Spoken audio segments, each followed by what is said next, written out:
guys, it's Susan. Welcome back to my channel, Hot Mess Quilter. Well, today is the day that you've all been waiting for. How the heck do we free motion quilt with our Baby Lock Jazz 2, particularly when we're using a frame? As you can see behind me, I've already got the frame loaded.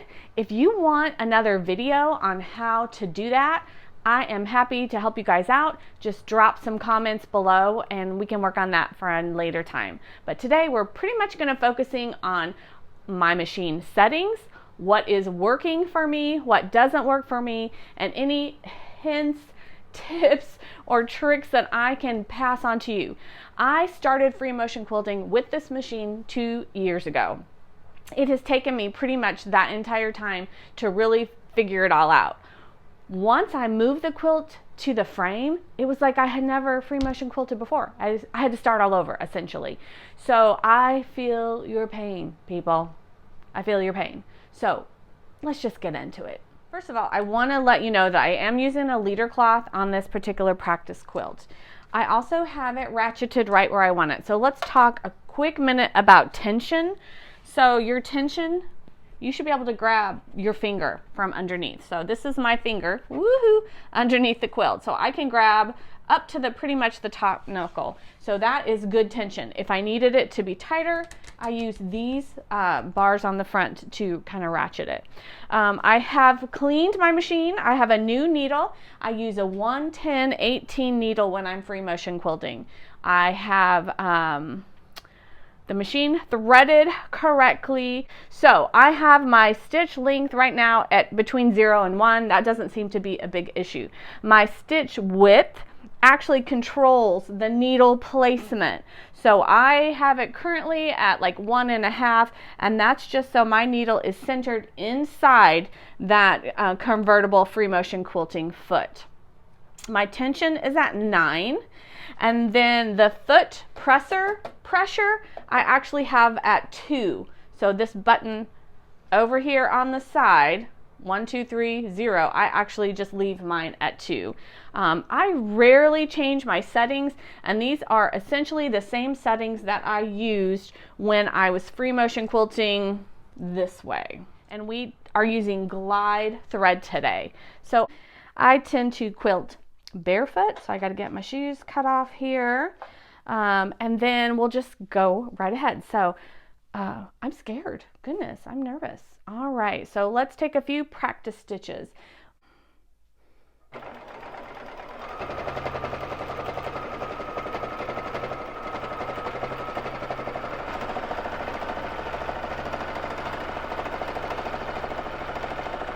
feel like something is pulling a little bit.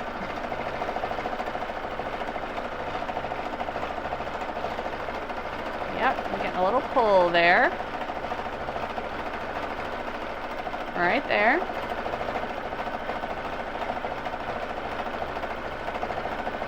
And I don't really love how my thread tension is looking, so I think we're going to stop, rethread the machine, and rethread the bobbin. Let's take a quick peek real fast. Actually, the top thread doesn't look too bad, but let's see what the bottom thread is looking like. I think I'm going to go ahead and just break thread here. And I'm not worried about bringing up the bottom on this particular one. I'll just cut the bottom bobbin thread. Okay. So rather than take the whole thing off, do you see that hot mess under there? So I've got some bird's nests. The tension doesn't look terrible, but I feel like these bird nests are a problem. So what we're going to do is rethread the machine, the top. Okay, so I've got the top thread redone. Just for giggles, let's go ahead and check that bobbin. I'm going to put this pressure foot back up.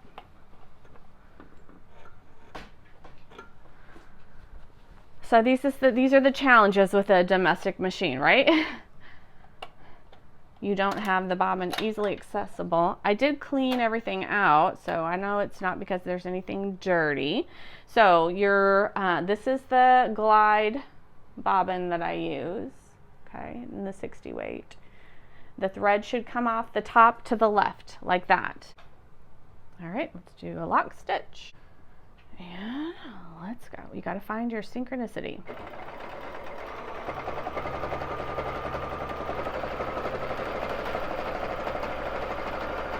I'm doing the ribbon candy because there's so many curves.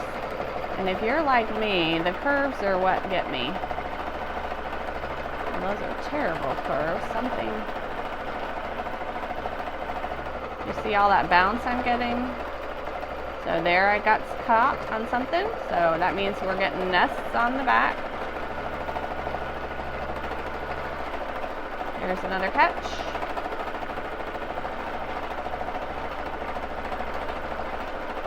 There's another catch.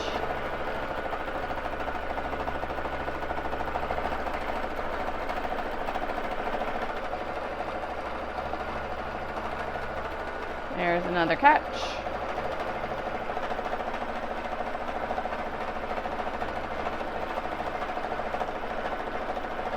I'm going to speed up my needle.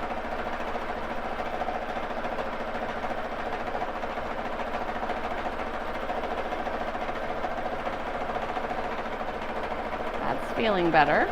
Slow my hands down a little bit. Oh, there's a catch. Felt that. There's another catch. Felt that.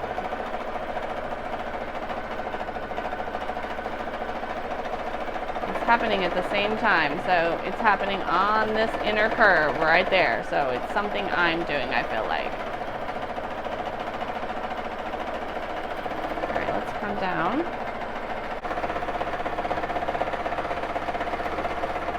Now it feels like it's worked out the kinks a little bit.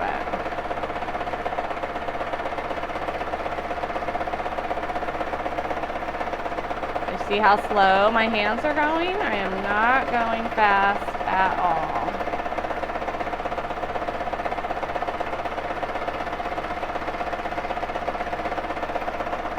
And it feels like things are going well.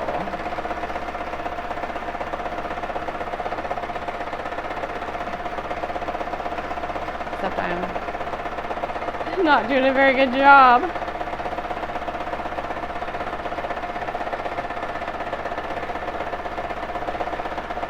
So moderate, this is not the fastest speed on this. So, oh, I caught it a little bit.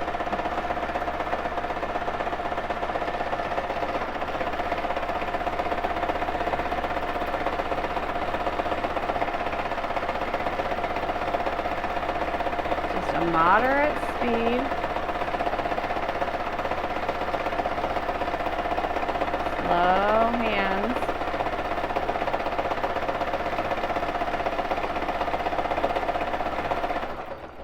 Okay, so the thing with this particular machine is you've got to find the synchronicity. And I know nobody wants to hear that. We all just want to plug in and go. Guys, it doesn't work that way. I mean, every time I put something on, it's like a new project. So I'm feeling the upper tension looks pretty good. Let me get rid of these threads. We're going to go take a look here and see what was causing some of this issue. Okay. So this bottom row is the row that I just completed. I'm trying to get it to where you can see how close we can get here without losing quality. So actually, it's not bad. I probably need to slow down even more to get good stitches. They're pretty tiny. Let's look at the back. Okay, so got everything back on. What I did was turned down my tension to like 8.75 or something, like so, just a smidge. So we'll just make some adjustments here, and maybe we'll try like a meander instead. Let me check and see where we're at as far as visual. Okay, so let's try a couple different things. Let me try slowing down the needle a little bit because those stitches were pretty tiny. And I have the light, I have this camera on my stool, so I can't sit down. I do have that adjustable stool, so I can kind of like half sit. It's really kind of nice. So standing and running the foot pedal is a challenge, I understand. Make sure my foot presser's down. It is. All right, so already right off the bat, see I'm getting that little knot.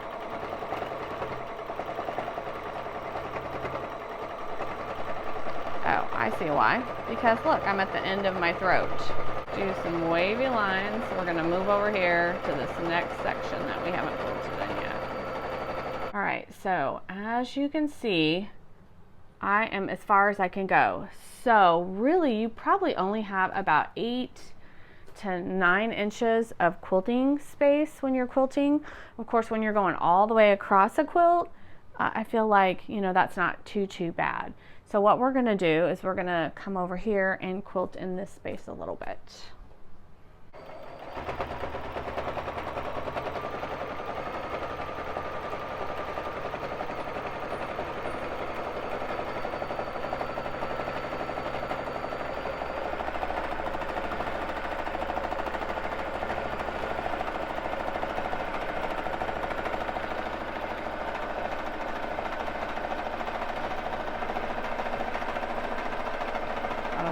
Catch there.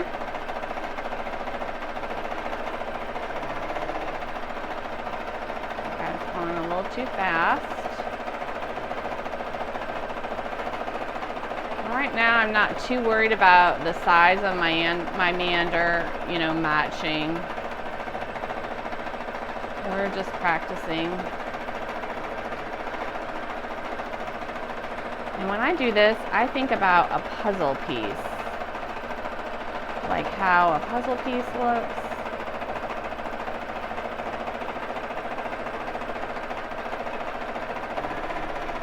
See, I get too much bounce when I go too fast, so that's my indication to slow down.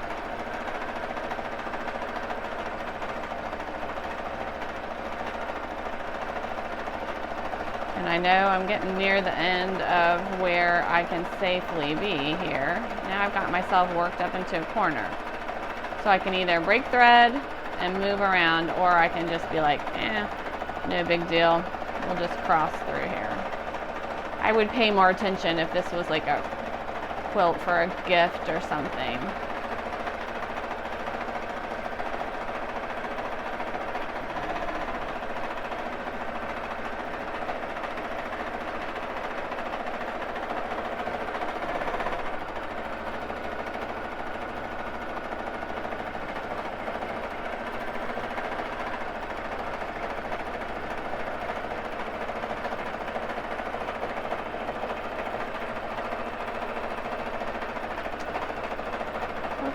I have had this frame since maybe the first of the year.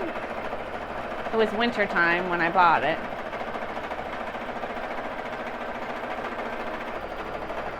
I'm gonna slow down my pedal. I like how the stitches look a little better when it's a little bit slower on this. Oh, there's a snag, but I mean, it is what it is, guys. We're just practicing, right?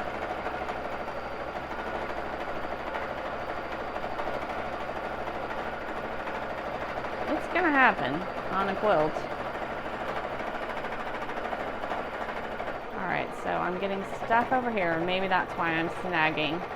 I'm getting stuck on the leaders. So, okay, so let's have another look at that row of meandering we just did. Pretty content with the stitches. There's a little error. That's where I got backed into that corner. You can kind of see. So you know what the nice thing is, you don't have to be intimidated by anything I do, because I'm learning right along with you, right? So I am good with that. Let's flip it over and see how it looks. Okay, so I'm okay with the back, but I want to point a couple of things out. So you can see there's like a snagged area here and a snag area here. Those are from me hesitating. When I am quilting along and not stopping, like, you know, here, for instance, through this little section, it's good, right? Like, it looks good, and I am okay with the tension. I know they're small stitches, but I'm still trying to figure this all out too, right? And we're going to look a little different, like we said earlier, because of that bobbin thread. So when I'm not hesitating, I am golden. It's when I'm stopping, overthinking, chatting during a video, trying to get this done. So we're going to do one more little row and see what we get. We're going to roll this up, and I'll kind of show you the process of how I do it. I always leave a little bit on the bottom because I'm trying to connect those patterns. So we're probably going to start right about there.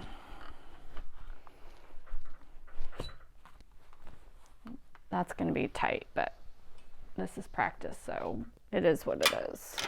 At least get some of that spacing in there, right? Okay, I think that's good. All right.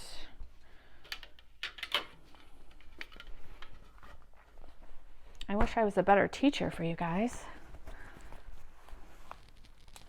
But, you know, hey, we're all in this together. Trial and error, trial and error. All right, so I've got it picked back up. Oh, one of my clamps is catching, I feel it. Okay. The other thing I like to do when I do this is just take a quick walk around the back and make sure that everything looks good. While I'm doing this, let me talk to you a little bit about basting. I pen baste my quilt, as you guys saw. So what I have found when using the frame is I don't have to use nearly amount of pins. I just use enough pins to kind of keep it together until I can get it on the frame. Once I get it on the frame, then I can remove those pins in the space that I'm working. All right, let's check our, that looks good, that looks good. I'm gonna go ahead and put the side leader, the side clamps, tension clamps on. And I'm gonna do the side tension clamps over here as well. So another thing to consider is the type of material that you're using will affect your tension. So that's why you want to try to practice with a piece that you're actually making your quilt with. That's what I try to do. If it's quilting cotton, I don't make too much of a difference, but if I'm using like a flannel back or something, I'll want to create a practice sandwich, practice a little bit before I get actually on the quilt. This material on the top is broadcloth and on the bottom is actually a kind of a, well, that might be a broadcloth too. It's almost like a washed muslin, maybe not quite as much. So I wonder if that's part of what's going on. I could try reducing my tension a little bit, but you know what? Like I said, it's working for me, so I'm not trying to fix it. So let's just get in here and do some more practicing. All right, put my presser foot down. Bring up my bobbin thread. All right, so let me do a few lock stitches. All right, and I think we're good to go. I'm gonna move my foot pedal. I like to have my foot pedal kind of off to the side a little bit, so I'm standing and putting all my weight on one hip. No wonder I'm hurting. I'm old and it's crazy. I've been doing this long enough, I kind of know that I can't go too far up or I'll hit that bar, and probably right about the center of this is where my last line of quilting is going to go. What I have seen some folks do, and it's not a bad idea, except the time I tried it, I sewed the yarn to the quilt, so there's that. So once you can bring your machine forward and know how far, you can lay a piece of cloth, a piece of tape, whatever, so you know where the max quilting space and area that you have is. But I'm kind of getting to where I'm pretty good at it. I mean, look, I'm mediocre at best, people. so there's that. But I'm learning. I'm still learning. I'm figuring it all out. I've already made 2 gifts. They weren't great, but no one cared and nobody seemed to notice. So here we go.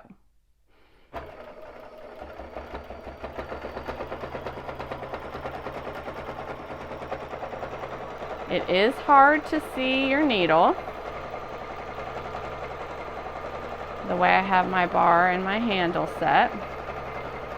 So when I say that I have bad body mechanics, that's what I mean. I'm like leaning. It's much easier for me to kind of be in a half seated position. Ooh, talking and quilting is something.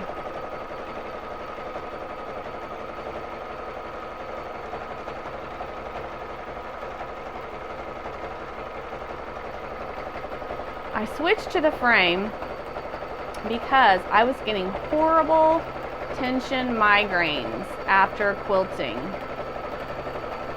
You know, just the pulling and pushing on the shoulders. This is creating a whole new set of things I have to learn.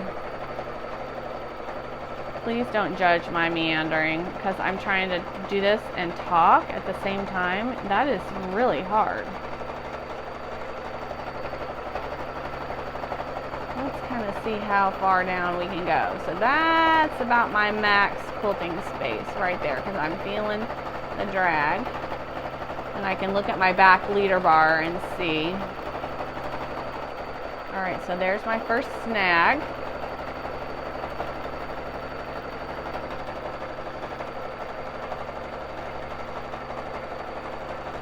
So I would recommend when you're learning to pick one or two patterns that you can kind of focus on, which is really what I've done. So meander has been the one I've done on both of the quilts that I gifted. No, I'm lying. One of the quilts that I gifted. The other pattern, I can show you that, is one I learning from. There's another. So again, on that curve, but I also speeded up my needle. So do you see what happened there? I may need to adjust my foot a little bit.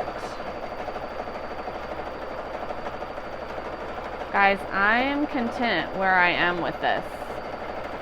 Looking good. I definitely think it's a little faster because I'm not having to stop and reposition my hands the entire time that I'm quilting.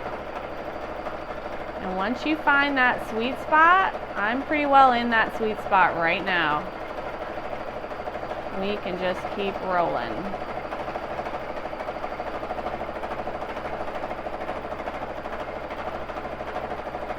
So here is full pedal. Look at that shake. All right, here's real slow. But I would have to really match my hands to that. I don't think I would like how that would look. And already there's a snag.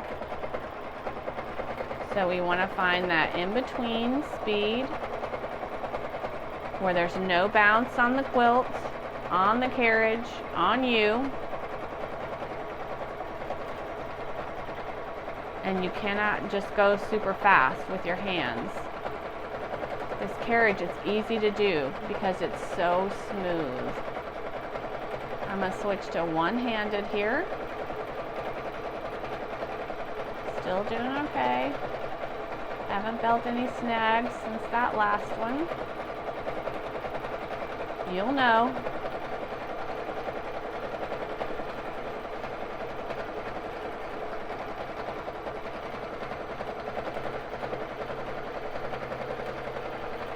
Because it sounds good, I'm also confident that the back is looking good too. Okay, so before I move the quilt up, let's take a look at how the meander was going.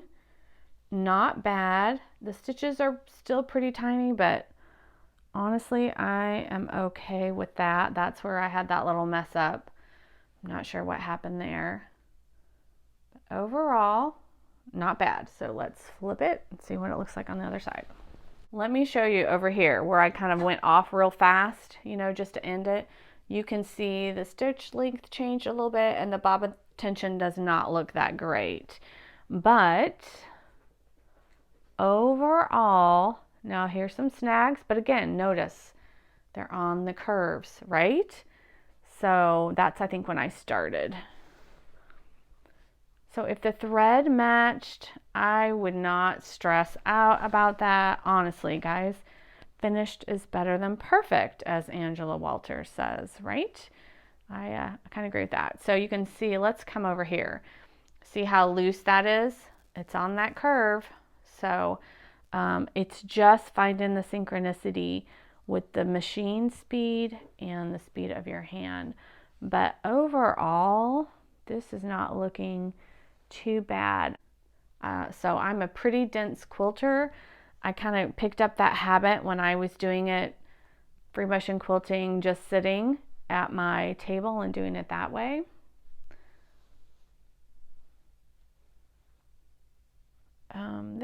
Sometimes I can see that bobbin thread might be a little off, but remember, this bobbin thread is a lighter weight too. So if you are having good luck making your own bobbins and using the same weight bobbin thread, good for you. I cannot make a bobbin to save my life. I don't love how the results are. This works for me. So because this is a thinner thread, the glide I think is 40, I think this is 60, it is going to have a little bit of difference. But for me, it works. I've washed and washed and washed. I haven't had any issues. So let's move the quilt. Okay, we're going to try another pattern. So I think it goes without saying, my feed dogs are down for this. I have seen where people have had good luck with their feed dogs up.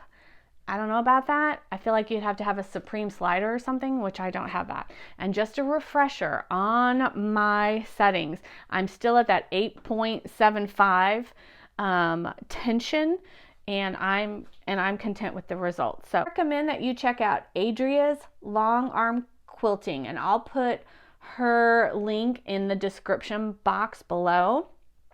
She has a long arm class that you can sign up and you can get videos. There's no time limit on that. It's very affordable, and she has you practice some great long arm patterns. All right, so here we go with another pattern. Let's see what we can come up with.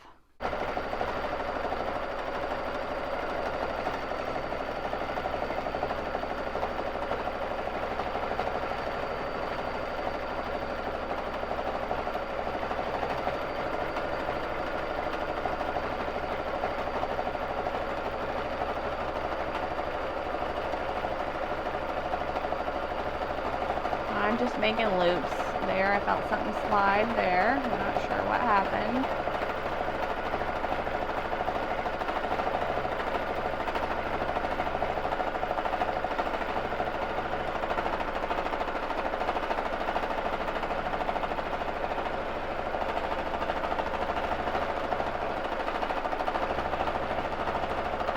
I feel like I'm having to go a little faster on these loops because of the constant circles, right?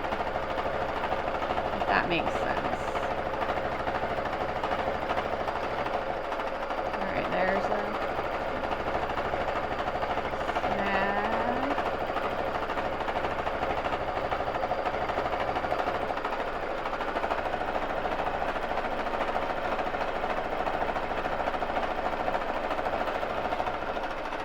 All right, I'm getting a lot of snags, so that tells me something is not working for me. So let me get out of this little section, slow my hands down, adjust my foot pedal speed. My stitches are super tiny right now.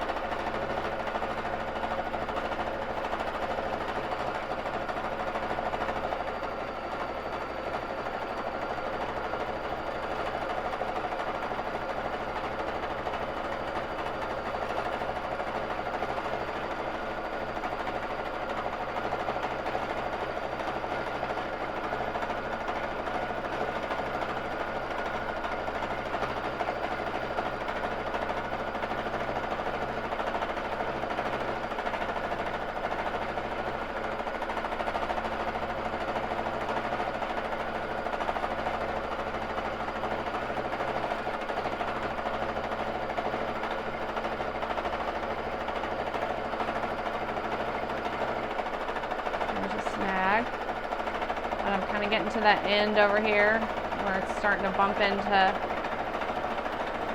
my tension clamps.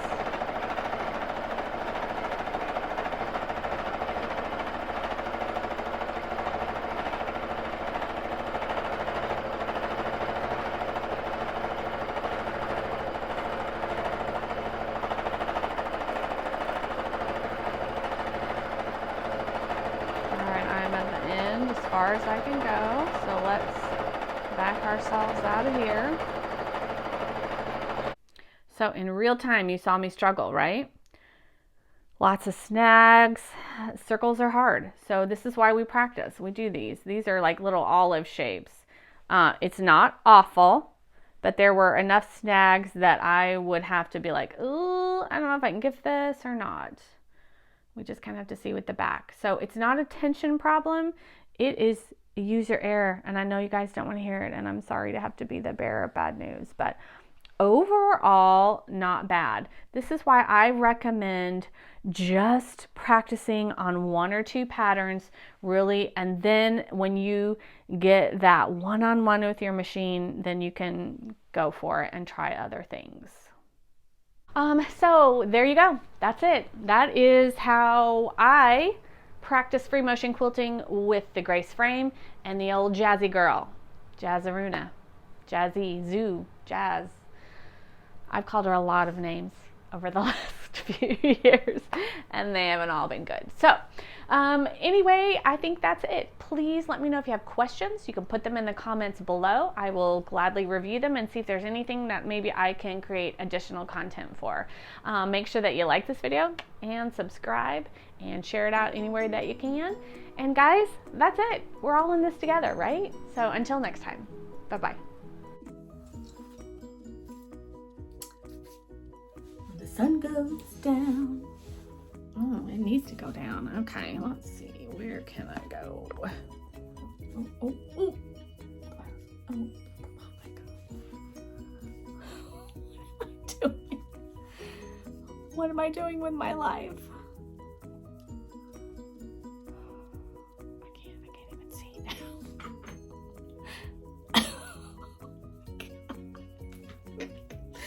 I give up.